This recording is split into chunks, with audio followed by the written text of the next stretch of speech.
Last episode, we learned that most likely the clutch is bad inside our 2014 Ford Focus, and we decided to start tearing it down so we could get the transmission out and the clutch out so we could replace it. And well, it was a little bit of a project, but it wasn't too bad. Got all the stuff off the top done, got the ball joints out and the axles, as you see there, and then we got all the mounts undone. Bottom we started with, and then worked our way up to the top.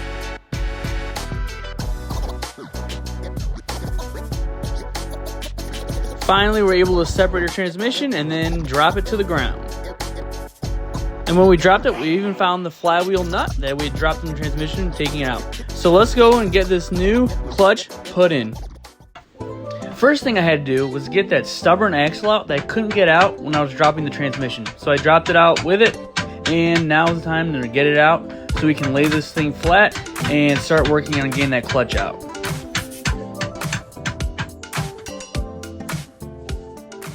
Finally got this out. Wow. So there's the retaining clip. That's what was holding it in and why it was so hard to get it out. But we figured it out. I did in the meantime having to mash this up, so I think we're gonna have to replace it, but we'll see what happens. So we finally got it out. That was a project in itself. Okay, and we do have it now in the right up position, so that we can now take our tool and address the clutch here. We're gonna take it out. The first thing I had to do was get that top snap ring off, which really wasn't as hard as I was expecting. And then we take that top piece off right there, which again isn't that difficult. Okay, so now I don't have snap ring pliers, but I figure if I take two flatheads, go reverse, I should be able to pull this apart.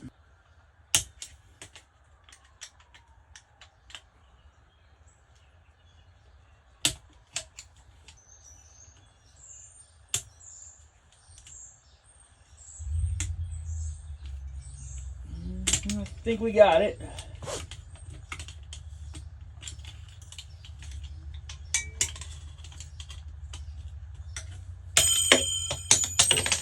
And finally, we got that snap ring off. Now it was time to set up our special tool so that we could finally get our clutch out. It might look complicated, but trust me, it's not. If I can figure out, anybody can. It only takes a few minutes and a couple of YouTube videos, and you catch on pretty quick. But I did have to readjust them because I forgot that there is an offset one. So then I went ahead and with 13mm wrench, just went ahead and tightened all those down. And then we put our main plate over, which we'll be using to push down on top of our clutch and free it here soon. So put the bolt in, and we're going to tighten it. They said to hand tighten it, but I was not able to do it by hand. I was using the wrong pusher, so we're going to put this. This can go right like that. All right, let's get it back together. Yeah, that's not happening. So since I wasn't able to do it by hand, I'm going to have to bust out a wrench here and turn it with that, and I'm sure we'll get it going that way. So here we go. Let's give it a try.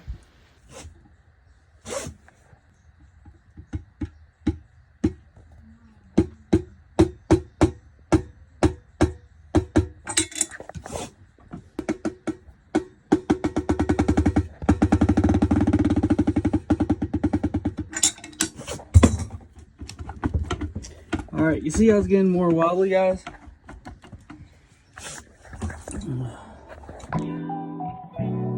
So I continued to turn it till we could actually pull this thing completely out of the transmission, and we just weren't there yet. So we kept going, and eventually we did get there, I think.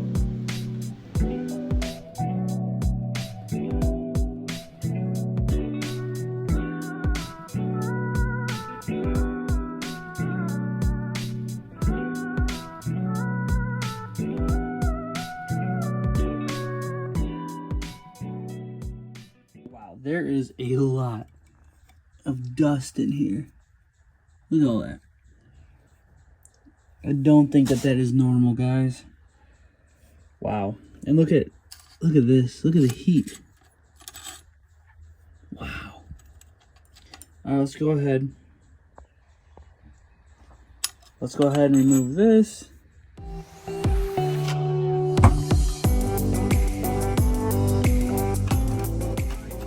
Guys, so as you can see, our bearing is seized. I mean, this is supposed to come out, and it's not.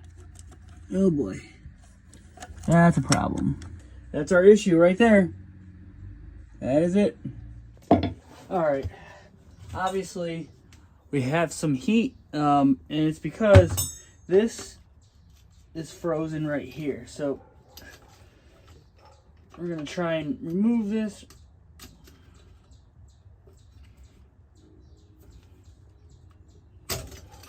Wow.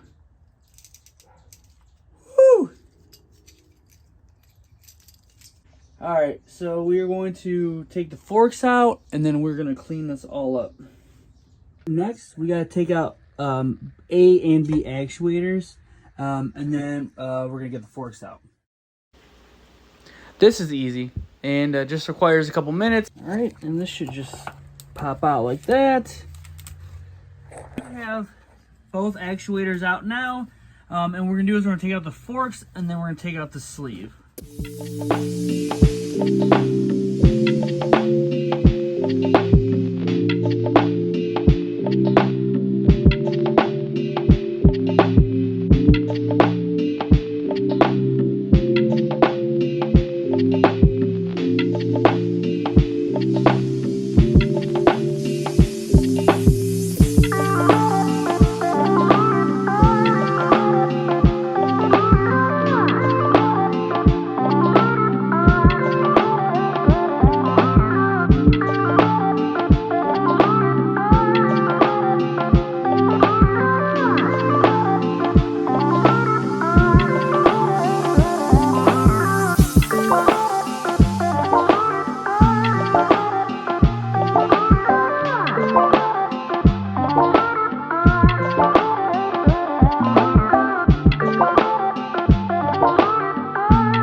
Hey guys, well here are all of our clutch parts that we are going to be replacing with our new clutch kit, which I'm going to order tonight. So we got to pull the part. We didn't have a couple tools, but we made do with what we had.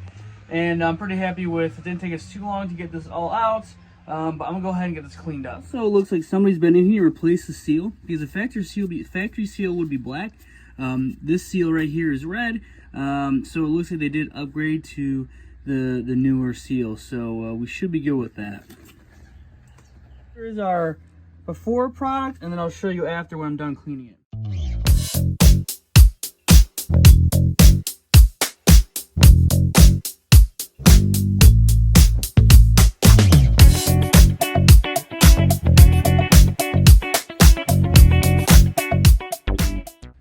Okay, so I did have to go back into the transmission and the tracks where the forks move to engage with the clutch.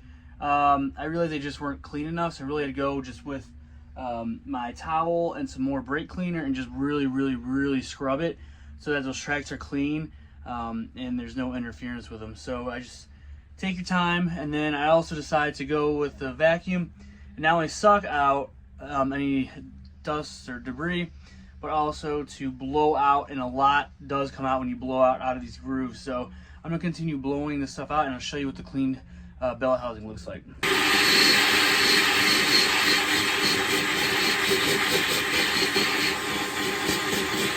at all that.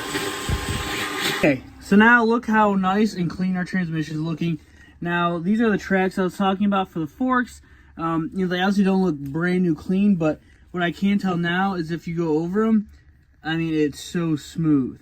So you want to think about it as a track, and there's any resistance, it's going to be holding the object from moving very well. So as long as it's smooth, I think we're going to be okay. So take your time really cleaning those, you know, besides the bell housing, but it's really important to get these clean and really smooth. So we think we're good there. Okay, so now that we have the bell housing all cleaned out, I think that it is time to go ahead and start putting this transmission together. First started with putting the sleeve on, which did come with my new kit, so it gets a new sleeve. Then I went ahead and tightened down all 3 bolts on that sleeve. All right, and then next are the forks. And we start with the one with the smallest mouth or the smallest opening, and then time to get the bolts in so we can tighten this down and get it secured.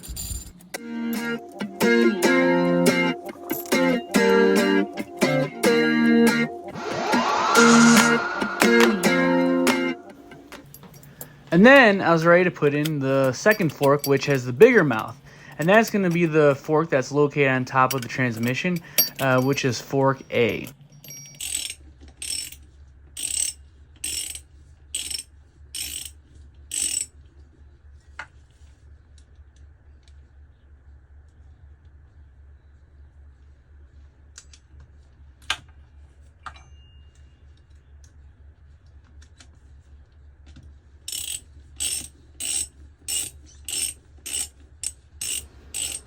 And then just tighten down the bolts to this one too. So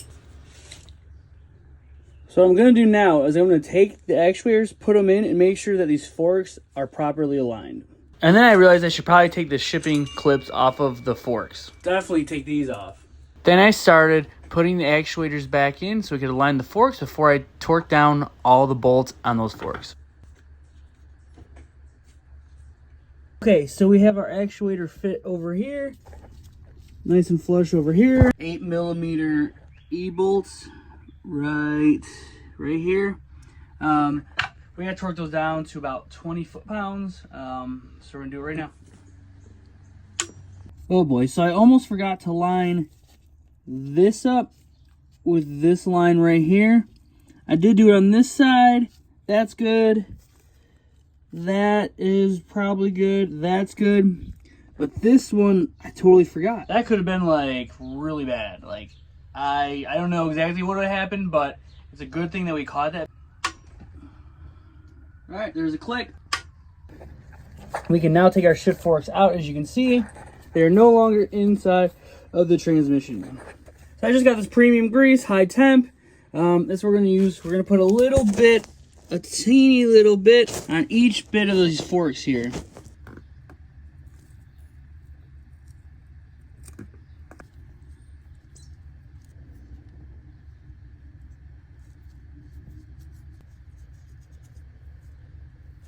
Okay, now you can see we have the grease on each tip here.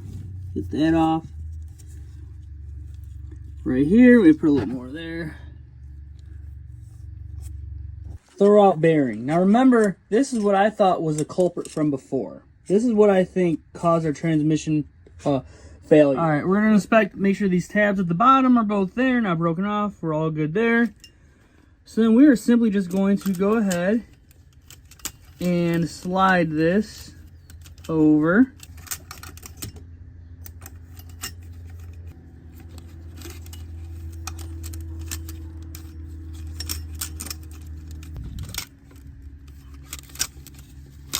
Having a little trouble here.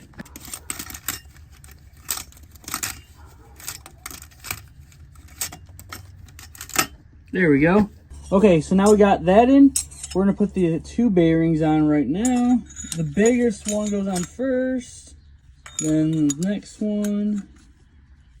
We're gonna make sure they're centered. Looking good.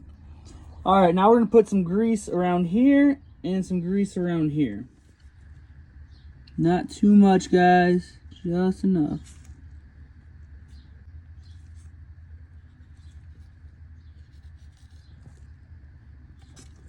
Goes on the spline here, so let's take it. Let me go.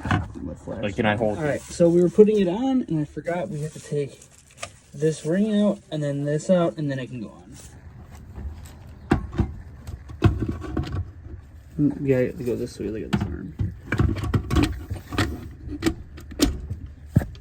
And the clutch is in. Next thing, you put the snap ring down there. Put that one cap back. Another snap ring. We are going to have the shaft. We're going to tighten this down to the shaft comes right above the bearing, and there's enough to where we can put our first snap ring on. And then after that, tighten a little more, and then we'll keep going from there. So let's tighten it down.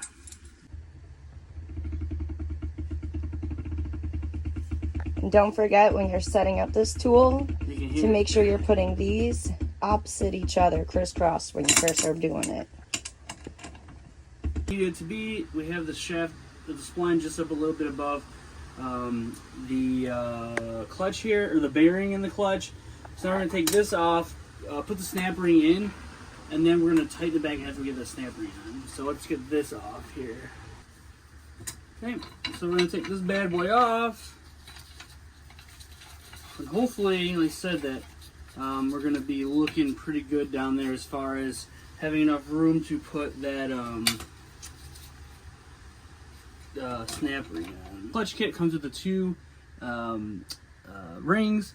We have our bigger ring, which is going last, but the one we're going to put in now is the smaller of the rings, the snap rings. And you want to make sure, if you can see, if you get close, see how they're slanted? So, this, not that. Yep. So I think we got it. We're having trouble getting the snap ring on. And I figured if I go straight on like this, stick those on, go very slowly, pull them apart like such, I think we might just have a shot. But unfortunately, it seemed like no matter how hard we tried, or even the harder we tried, it seemed like we just couldn't get it on. And it was very, very frustrating. So if anybody else can feel the pain we went through, I appreciate it, because this is not what I was expecting when they said I had to put a snap ring onto the clutch.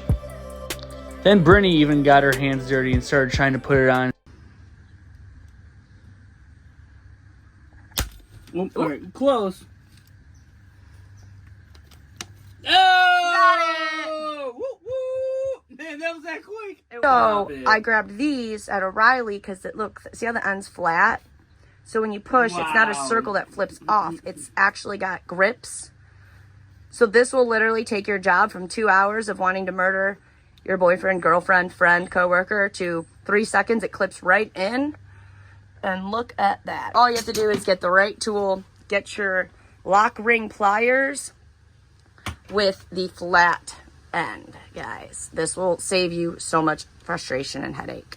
I'll just do this a quick little pound just to make sure it's securely in. Just a little bit like this. It looks pretty seated, doesn't it? Yeah. No, that's right below. That's perfect. It's below the line and everything, right where you want it. So see before, see how this little gap here? That's how it's sitting in there. But this pops out a little bit, which is why it's hard to get over. So, here's our old part right here. Here's the old one. They do give us a new one. And when putting this piece in, you want to make sure that the white line on the piece lines up with the white line on the clutch. And there you go. So here's a new ring, right? Okay. The bigger ring. Then what we want to do, make sure is, see this little tab on the same kind of plane as this yellow or white line? See in between the layers there of the clutch, yep. There's that white piece. We want that to be in between this snap ring. Okay. All right. And then Brittany snapped that ring in absolutely no time at all. So you slip this in, and I'm just going to spring it through. Slightly push, pop. Beautiful. I think we have our clutch in, right? Yep. Woohoo! Clutch is in. It's all about the tools, my friend. $15. I don't know what our time was between the two of us for 2 hours. 4 man hours. 4 man hours, and we could have just gotten this. Man, this thing is... Guess who suggested we get it the first 5 minutes? Not everything is better or cheaper at Harbor Freight, right? No. So it sounds pretty quiet, right? Yeah, it does. No, like, clunks or anything. Spins freely, right? And what's nice is that you can know if it's seated right because you can get the snap ring in. Otherwise, you physically can't get the snap ring in. I mean, there is one more thing left we have to do before we put this in there. And we're going to have to unlock the clutch with the clutch force through the reset procedure, which is not hard. It's we already have the actuators out of the forks. So this put our special spline tool in for 4 that I have with the forks.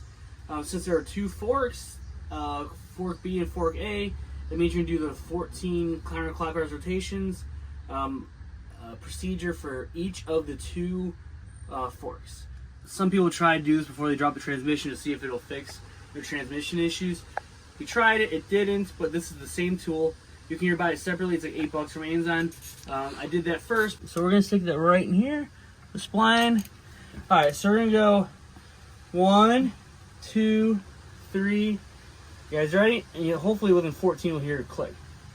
1, 2, 3, 4, 5, 6, 7, 8, 9, 10, Oh.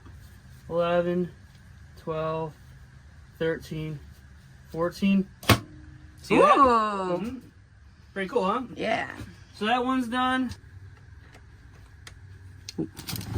Looks the exact same. Yep. 1. And I just continue to do the same exact thing on the other side.